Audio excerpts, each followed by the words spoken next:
امروز پسر تاجیک پدرش حرمت نمی کند، دختر تاجیک مادرش حرمت نمی کند، پدرش پخن میگه، مادرش مخن میگه، پدر مادر جان. رئیس به خاطر کارش پدرش پدر جان میگه، مادری رئیس مادر جان میگه. مر به ناموس من بری مادر خت مادر جان بگی، پدر خت من بری پدر جان بگی.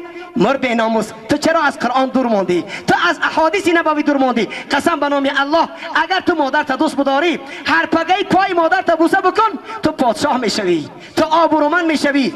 آیا نمیدانیم که بزرگای کم بغل به دعای مادر چی شدن؟ اسحاق در کتاب نوشته است، میگه استاد ما در خواب دیدم، استاد ما در خواب دیدم ریش مبارکش پر از در یاقوت بود. پگی درس آمدم استاد ما پرسیدم که استاد امشب ما در خواب دیدم ریش مبارکت پر از در یاقوت بود. استادش گریان شد گفت که بله دیدم مادرم پایلیش در روی زمین گشته بود. من از در آمدم مادر مرقه کردم در بالای کورپچه شناندم بریشان پای مادر ما تازه کردم.